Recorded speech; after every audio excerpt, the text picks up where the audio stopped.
السلام علیکم پیارے دوستو۔ بسم اللہ الرحمن الرحیم۔ سچے اور دلچسپ واقعات سننے کے لیے ہمارے چینل کو سبسکرائب کریں۔ دوستو، اگر آپ سے کسی نے پوچھ لیا کہ اس دنیا میں سب سے پہلے حج کس نے کیا تو شاید آپ نہ بتا پائیں، لیکن اس ویڈیو کو دیکھنے کے بعد یقیناً آپ جان جائیں گے کہ اس دنیا میں سب سے پہلے حج کس نے کیا۔ دوستو، اگر آپ اس بارے میں جاننا چاہتے ہیں تو اس ویڈیو کو آخر تک ضرور دیکھیے گا۔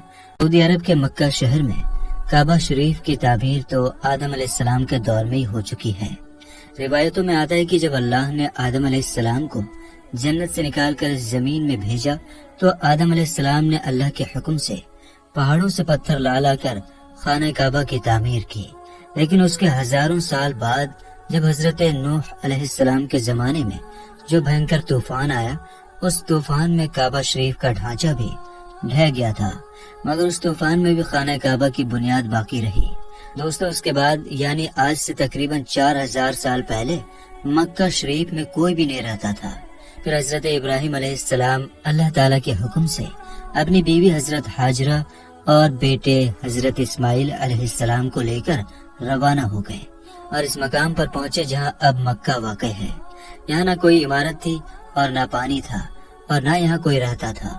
درختوں کے نام پر صرف ببول وغیرہ کی جھاڑیاں تھیں۔ حضرت ابراہیم علیہ السلام نے بیوی بچے دونوں کو یہاں بٹھا دیا، ایک مشکیزہ پانی کا اور کھجوریں پاس رکھتی، اور پھر آپ علیہ السلام شام کی طرف چلے گئے۔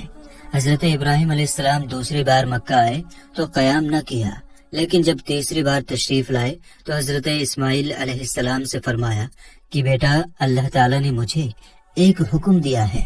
تو حضرت اسماعیل علیہ السلام نے کہا تو اطاعت کیجیے۔ حضرت ابراہیم علیہ السلام نے کہا اللہ تعالیٰ نے مجھے حکم دیا ہے کہ یہاں ایک گھر بناؤ۔ گھر کی تعمیر شروع ہوئی۔ حضرت اسماعیل علیہ السلام پتھر لاتے جاتے اور حضرت ابراہیم علیہ السلام بناتے جاتے تھے۔ جب تعمیر ذرا بلند ہو گئی تو حضرت اسماعیل علیہ السلام ایک پتھر اٹھا کر لائے تاکہ حضرت ابراہیم علیہ السلام اس پر کھڑے ہو کر تعمیر کریں۔ یہی مقام ابراہیمی ہے۔ دونوں باپ بیٹے دیوار اٹھاتے جاتے تھے اور دعا کرتے جاتے تھے، اے پروردگار، ہم سے قبول فرما، تو سننے اور جاننے والا ہے۔ انہوں نے اس گھر کی تعمیر نہ مٹی سے کی اور نہ چونے سے، بس پتھر پر پتھر رکھتے چلے گئے، نہ اس کی چھت بنائی نہ دروازہ۔ بعد میں الگ الگ زمانے میں پھر بیت اللہ کی تعمیر ہوئی۔ قریش نے بھی تعمیر کی اور ان کے بعد بھی ہوئی۔ کہتے ہیں کہ اس وقت حضرت اسماعیل علیہ السلام کی عمر 20 سال تھی۔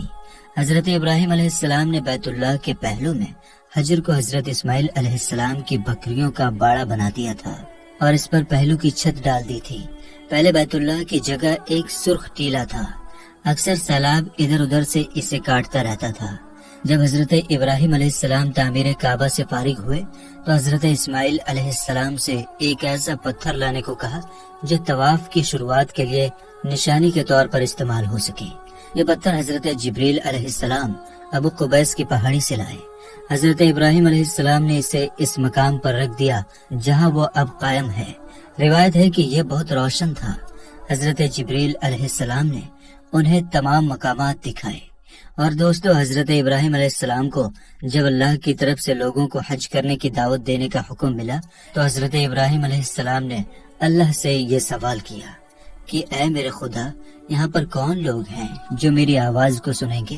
اللہ تعالیٰ نے فرمایا کہ اے ابراہیم، آواز دینا تمہارا کام ہے اور لوگوں تک اس آواز کو پہنچانا میرا کام ہے۔ دوستو، اس کے بعد حضرت ابراہیم علیہ السلام ابو قبیس پہاڑی پر چڑھ کر ایک بڑے سے پتھر پر کھڑے ہوئے اور لوگوں میں حج کرنے کا اعلان کیا کہ اے لوگو، اللہ تعالیٰ نے ایک گھر بنایا ہے اور تم پر حج فرض کیا ہے، لہٰذا تم اپنے پروردگار کی آواز پر لبیک کہو۔ تو اللہ تعالیٰ نے حضرت ابراہیم علیہ السلام کی اس آواز کو اتنا بلند کر دیا کہ اس آواز کو دنیا کے ہر انسان نے سنا، یہاں تک کہ پیڑ پودوں کو بھی وہ آواز سنائی دی، جس کی وجہ سے پہاڑ اور پیڑ پودوں میں بھی یہ خواہش ہو گئی کہ وہ بھی اللہ کے اس پاک گھر کی زیارت کریں۔ اللہ تعالیٰ نے حضرت ابراہیم علیہ السلام کو یہ حکم دیا کہ وہ اس گھر کو رکوع اور سجدہ کرنے والوں کے لیے پاک صاف رکھیں۔ علماء کرام کے مطابق حضرت ابراہیم علیہ السلام کے اس اعلان کے بعد سے حج کی شروعات ہوئی اور سب سے پہلا حج حضرت ابراہیم علیہ السلام نے ہی کیا۔ طاہر الکروی، جن کی اس کتاب کو عبدالصمد سارن نے اردو میں منتقل کیا ہے، لکھتے ہیں کہ حضرت عباس کے روایت کے مطابق رسول اللہ صلی اللہ تعالی علیہ وسلم نے فرمایا، اللہ کے اس گھر پر ہر دن رات میں اللہ کی 120 رحمتیں نازل ہوتی ہیں، 60 طواف کرنے والوں کے لیے، 40 نمازیوں کے لیے اور 20 اللہ کے گھر کو دیکھنے والوں کے لیے۔ حضرت حسان بن عطیہ فرماتے ہیں کہ ہم نے رسول اللہ صلی اللہ تعالی علیہ وسلم کی اس قول پر غور کیا، معلوم ہوا کہ یہ سب رحمتیں در حقیقت طواف کرنے والے کے لیے ہیں، کہ وہ طواف کرتا ہے، نماز بھی پڑھتا ہے اور کعبہ کی طرف دیکھتا بھی ہے۔ کسی نے کیا ہی اچھا کہا ہے، خانہ کعبہ میں طرح طرح کی فضیلتیں ہیں، گھر والا ہی انہیں جانتا ہے۔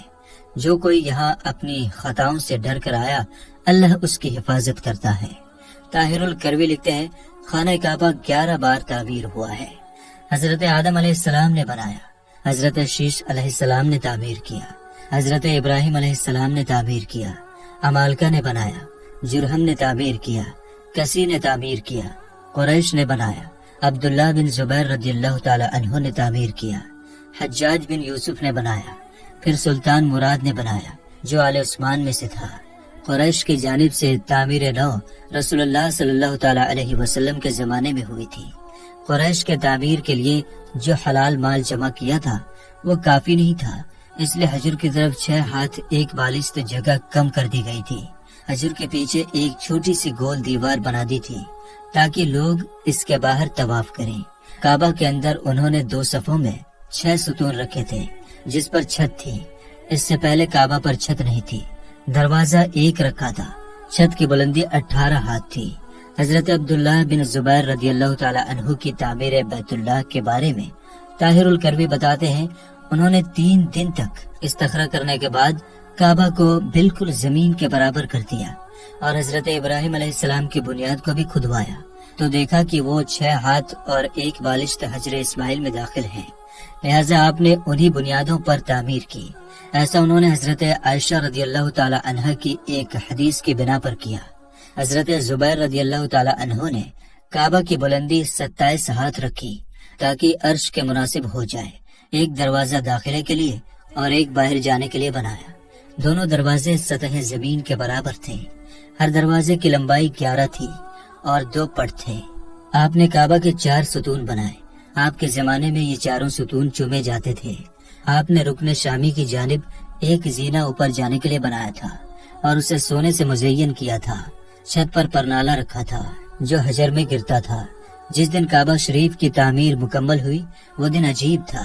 اس دن بہت سے غلام آزاد کیے گئے اور بہت سی بکریاں ذبح کی گئی۔ حضرت زبیر ننگے پاؤں نکلے، آپ کے ساتھ بہت سے قریش بھی برہنہ پاؤں تھے، حتیٰ کہ کنم کے مکان پر مسجد عائشہ پہنچے اور عمرہ کا احرام باندھا کہ اللہ نے انہیں ابراہیمی تعبیر پر تعمیر کعبہ کی توفیق عطا کی۔ ابن زبیر کی تعمیر کی وجہ یہ تھی کہ ایک شخص نے محاصرے کے زمانے میں مسجد حرام کے کسی خیمے میں آگ جلائی۔ خیمے میں آگ لگ گئی جو بڑھتے بڑھتے کعبہ تک پہنچ گئی اور اس نے غلاف کعبہ رکن یمانی جلا ڈالا۔ یہ واقعہ 64 ہجری کا ہے۔ 10 سال بعد 74 ہجری میں حجاج بن یوسف نے اس بنا پر کہ ابن زبیر نے کعبہ میں اضافہ کیا تھا اور ایک دروازہ مزید بنا دیا تھا، اسے گرا کر قریش کی تعبیر کے مطابق کر دیا۔ طاہر الکروی لکھتے ہیں کہ خانہ کعبہ کی ہر ایک چیز عبداللہ بن زبیر کی بنائی ہوئی ہے، سوائے اس دیوار کے جو حجر میں ہے، وہ حجاج بن یوسف کی بنائی ہوئی ہے۔ اسی طرح مشرق کے دروازے کی چوکھٹ اور وہ اندرونی سیڑھی جو کعبہ کی چھت تک جاتی ہے، عثمان سلطان رابع کے زمانے میں 19 شعبان 1900 ہجری کو صبح 8 بجے مکہ اور اس کے اطراف میں شدید بارش ہوئی۔ بارش سے سیلاب حرم شریف میں داخل ہو گیا اور کعبہ شریف کے دروازے کی چوکھٹ سے بھی بلند ہو گیا۔ دوسرے دن جمعرات کو عصر کے وقت کعبہ کی شامی دیوار دونوں طرف سے گر گئی اور اس کے ساتھ مشرق کی دیوار کا کچھ حصہ بھی، مغربی دیوار بھی دونوں طرف سے چھٹے حصے کے بقدر گر گئی، چھت کا کچھ حصہ بھی گر گیا۔ چنانچہ سلطان مراد نے دوبارہ کعبہ کی تعمیر کا حکم دیا۔ 1 سال میں یہ تعمیر مکمل ہوئی، اس طرح جس طرح حجاج بن یوسف نے بنوائی تھی۔ سلطان مراد کی تعمیر ہمارے اس دور تک باقی ہے۔ دعا ہے کہ اے رب کریم مولا تمام امت مسلمہ کو حج جیسا عظیم فریضہ ادا کرنے کی توفیق عطا فرما، آمین یا رب العالمین۔ تو میرے دوستو، ہم امید کرتے ہیں کہ ہماری آج کی اس ویڈیو نے آپ کے ایمان کو تازہ کر دیا ہوگا، اور آپ نے یہ جان لیا ہوگا کہ سب سے پہلا حج حضرت ابراہیم علیہ السلام نے کیا۔ تو یہ تھا آج کا واقعہ۔ دوستو، اگر واقعہ پسند آیا ہو تو اس ویڈیو کو لائک کریں، کمنٹ کریں اور شیئر کریں، اور اسی طرح کے سچے اور دلچسپ واقعات سننے کے لیے ہمارے چینل کو سبسکرائب کریں۔ السلام علیکم ورحمۃ اللہ وبرکاتہ۔